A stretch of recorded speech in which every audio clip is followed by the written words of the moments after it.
नमस्कार. मी भाऊ तोरसेकर. तुम्ही बघत आहात प्रतिपक्ष. मित्रांनो, खाई त्याला खवखवे अशी आपल्या मराठी भाषेमध्ये एक उक्ती आहे, म्हण आहे. त्यामुळे अनेकदा सूचक शब्द वापरले जातात. पण चोराच्या मनात चांदणं असतं हे आपल्यालाच उद्देशून बोललंय असं ज्यांच्या मनात चोर असतो त्यांना वाटणं स्वाभाविक आहे. आणि म्हणूनच देशाचे सरन्यायाधीश सूर्यकांत यांनी जे अलीकडे एक वक्तव्य केलं ते अनेकांना झोंबलेलं आहे. अनेकांना झोंबलेलं आहे. तुम्ही टीव्हीवर किंवा युट्यूबवर वगैरे कुठेही जाहिरात बघत असाल ना, घरात स्वयंपाकघरात प्रामुख्याने अडचणीच्या जागी झुरळं कशी येतात आणि ती झुरळं इतर कुठचं काही उपाय करून जात नाहीत, त्यावेळेला ते लाल हीट काला हीट वगैरे काहीतरी मारलं की बघता बघता ती झुरळं मरून पडतात. किंवा काहीतरी एक गोटा वगैरे असतो आणि तो टाकला की तो खाल्लं की झुरळं मरतात. आणि नुसतं मरत नाही, त्याच्या जवळ गेलेली झुरळं पण मरतात. त्याला लाल हिट काय काला हिट असं काहीतरी नाव आहे, मला आता आठवत नाही.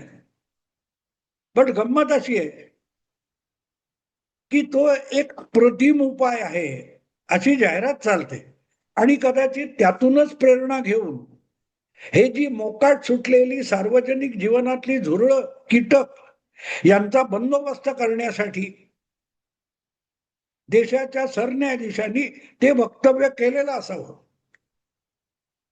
समाजामध्ये काही मंडळी, काही युवक हे आपली बुद्धी सत्कारणी लावण्यापेक्षा झुरळासारखं जीवन जगतात. ज्यांना कुठेही आपल्या कर्तृत्वाने नोकरी मिळवता येत नाही, काही पेशा व्यवसाय करता येत नाही, असे लोक मग पत्रकार व्हायला जातात, आरटीआय ऍक्टिव्हिस्ट होतात आणि एक आपलं उपद्रव मूल्य निर्माण करतात. आता त्यावर संजय राऊत आणि अंजली दमानिया यांनी भडकल्यासारखी प्रतिक्रिया देण्याचं काय कारण होतं? काही कारण नव्हतं. त्यांनी तुमचं नाव घेतलेलं नाही, सरन्यायाधीशांनी तुमचं नाव घेतलेलं नाही किंवा तुमच्याकडे अंगुली निर्देश सुद्धा केलेला नाही. मग तुम्हाला भडकण्याचं काय कारण होतं? काही त्याला कौकवे. आपण जे कृत्य करतोय ते नेमकं सरन्यायाधीशांनी केलेल्या वक्तव्याच्या वर्णनामध्ये येतं. आणि म्हणून जशी ती तडफडतानाची झुरळं दाखवतात त्या जाहिरातीमध्ये, तशी आपल्या अडगळीच्या जागी लपलेल्या बिळातून, अडचणीच्या जागेतून बाहेर येऊन ती झुरळं उलटी पडतात. तशी ही झोंबलेली झुरळं बाहेर आली.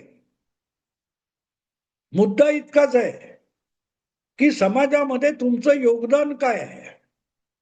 एक लक्षात ठेवा, कुठलाही कीटक असो, जंतू असो, काय असो, त्याचं त्या सगळ्या रचनेमध्ये काहीतरी योगदान असलं पाहिजे. पण झुरळासारखा प्राणी चांगल्या पदार्थाला नासाडी करून टाकतो.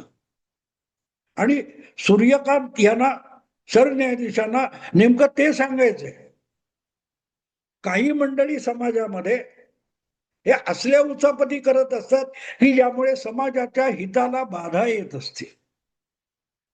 याची चौकशी करा, त्याची चौकशी करा, त्याला अटक करा, त्याच्यावर कारवाई करा, त्याच्यावर एफ.आय.आर करा, हा तपास झालाय, तिथे घोटाळा झालाय.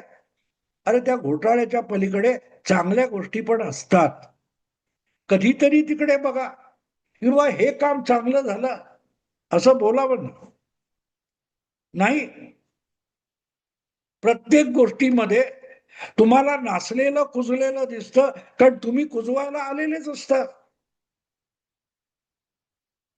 झुरळासारखं ज्यांचं योगदान आहे समाजाच्या वाटचालीमध्ये, त्यांना झुरळ म्हटल्याचा राग येण्याचं कारण काय मला कळलं नाही.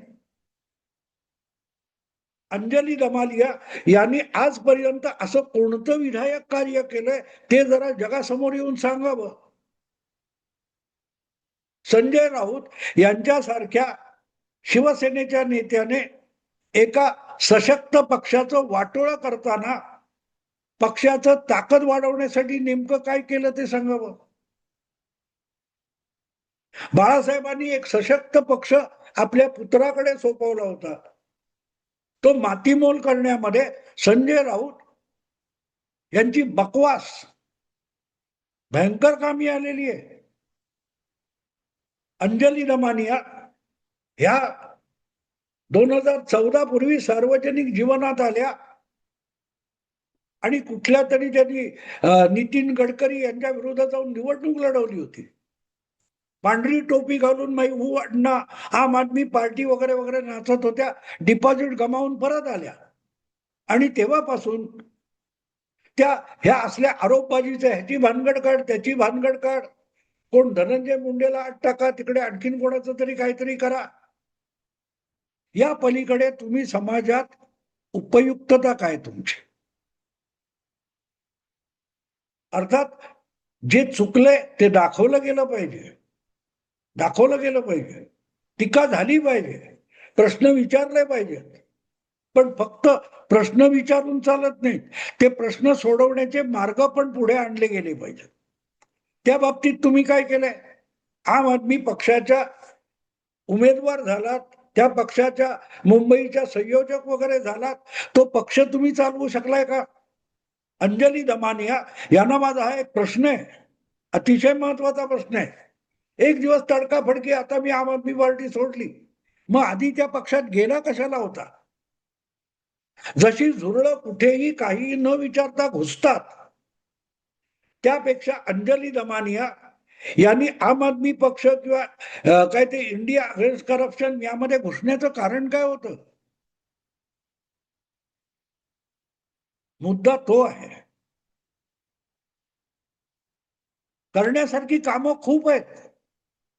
विधायक कामं करणाऱ्या लोकांचा तुटवडा नाहीये. पण राईट टू इन्फॉर्मेशन ही कायदेशीर तरतूद एवढ्यासाठी केली गेली की काहीतरी कुठेतरी लपवलं जात आहे, फ्रॉड केले जात आहेत आणि त्याकडे झाकाझाक केली जाते, तर ते चव्हाट्यावर आणि एवढंच. पण आरटीआय ऍक्टिव्हिस्ट हा काय प्रकार आलाय? माहिती मागवायची आणि त्यातून ब्लॅकमेल केलं जातं, हे आता लपून राहिलेलं नाही. अनेक जणांवर आरटीआय कायद्यानुसार माहिती मागवल्यानंतर महत्वाच्या पदावर बसलेल्या व्यक्तींना ब्लॅकमेल करून पैसे काढण्याचे उद्योग आतापर्यंत अनेकांचे छावाट्यावर आलेले, गुन्हे दाखल झालेले आहेत आणि कोणाची तरी एक दोघांची हत्या सुद्धा झालेली आहे. त्या आरटीआय ऍक्टिव्हिस्ट ही कल्पनाच मुलात खोटी वाटते मला. एखाद्या गोष्टीची माहिती तुम्हाला पाहिजे, हरकत नाही, पण त्यातून चळवळ उभी करायची. म्हणजे चळवळ म्हणजे काय? तर माध्यमामध्ये जाऊन संबंधित व्यक्तीला बदनाम करायचं आणि त्या बदनामीतून पुढे काय निष्पन्न झालं? डझनावारी आरोप नितीन गडकरी यांच्यावर अंजली दमानियांनी 12-13 वर्षापूर्वी केले होते. त्याचं फलित काय आहे? काय सिद्ध करू शकलात तुम्ही? नसेल तर त्या माणसाला सतावणं.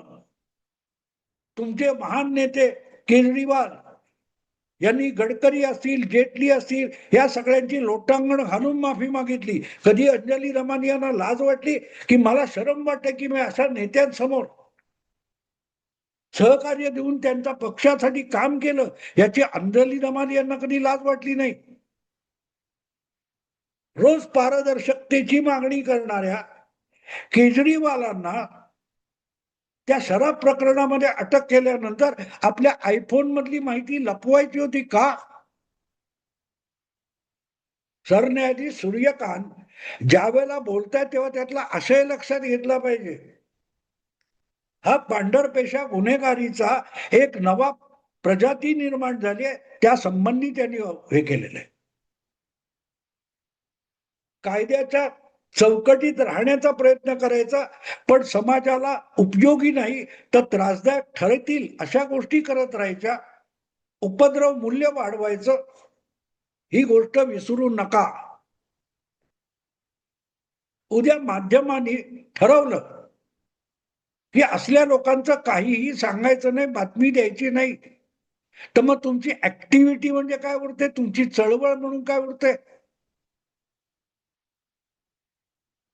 माध्यमाचा आधार घेऊन तुम्ही कोणाला ना कोणाला उपद्रव करत असता. तुम्ही प्रामाणिक असाल तर ते भ्रष्टाचार घ्या, त्याच्या विरुद्ध अखेरपर्यंत कोर्टात जाऊन लढा. त्याच आम आदमी पक्षाचे प्रशांत भूषण यांनी अशा अनेक गोष्टी सुप्रीम कोर्टामध्ये, हायकोर्टामध्ये लढवल्या आणि न्याय सुद्धा मिळवलेला आहे. आरटीआयचा उपयोग त्यांनी चांगला केला असं मी म्हणेन. भले मी त्यांचा राजकीय समर्थक नाहीये, पण जे विषय आणले गेले किंवा जी माहिती मिळवली ती त्यांनी कोर्टाच्या आणि कायद्याच्या चौकटीमध्ये राहून त्यातून काही चांगलं निघावं यासाठी प्रयत्न केले. त्यांना नाही झोंबलं. शेकडो लोक आरटीआय जे अर्ज करतात, माहिती मिळवतात, या मुठभर लोकांना झोंबलं का? मुठभर लोकांना झोंबलं का? आपल्याला झुरळ ठरवलं असं तुम्हाला वाटण्याचं कारण खाई त्याला खवखवे. आपण जे वागतोय त्याला उद्देशूनच ते बोललेत हे तुम्हाला वाटलं. हजारो उरलेले जे कोणी पत्रकार असतील त्यांना नाही वाटलं. जे प्रामाणिकपणे पत्रकारिता करतायत त्यांना नाही वाटलं. जे उपद्रव करतात, सरन्यायाधीश यांनी जी उपमा दिली ती झुरळाची दिलेली आहे. झुरळ हे नागरी जीवनामध्ये, सांसारिक जीवनामध्ये एक उपद्रव करणारा एक तो कीटक आहे, सजीव आहे. त्याचा एकूण काय ते गृहस्थाश्रमामध्ये त्याचा कुठलाही उपयोग नाही. इतर अनेक पाळीव प्राणी असतात, वेगवेगळे प्राणी असतात, चिमण्या असतात, कावळे असतील. हे मानवी जीवनाला उपद्रव करत नाही, पण झुरळ करतात. झुरळ करतात. आणि म्हणून तुम्ही मानवी जीवनातले उपद्रवकारक सजीव आहात, कीटक आहात असं जेव्हा म्हटलं जातं तेव्हा जे असतील त्यांना राग येणार, झुरळांना झोंबणार.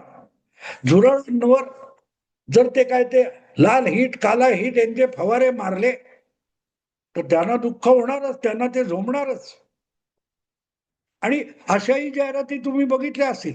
हे जे कीटकनाशक, कीटाणूनाशक वगैरेच्या जाहिराती असतात त्याच्यात ते काल्पनिक हिरव्या रंगाचे, निळ्या रंगाचे वेगवेगळ्या प्राण्यासारखं काहीतरी दाखवतात आणि तो फवारा मारला की ते म्हणतात अरे अरे या या भागो भागो भागो वगैरे.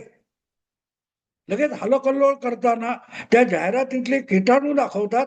तसे हे अडगळीत लपलेले सगळे किटाणू बाहेर आल्यासारखी सरन्यायाधीशावर तोफा का डागायला लागले? हाही त्याला खवखवे. हे सत्य बरोबर झोंबलेलं आहे. ज्यांच्यासाठी तो फवारा मारला त्यांना तो लागला, ही वस्तुस्थिती समजून घेणं आवश्यक आहे. पण ते समजून घेणारा मीडिया सुद्धा उरलेला नाही. कारण मीडिया हा असल्या उपद्रवकारक झुरळांसाठी आडोसा झालेला आहे. हा आडोसा काढून घेतला तर ही झुरळं शिल्लक उरणार नाहीत.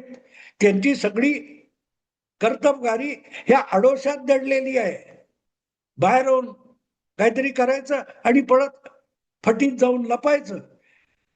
मीडिया ही अशा उपद्रवी कीटकांसाठी आज एक अडगळ फट झालेली आहे. असो मित्रांनो, आवडलं लाईक करा, शेअर करा, प्रतिपक्षाला सबस्क्राईब करा.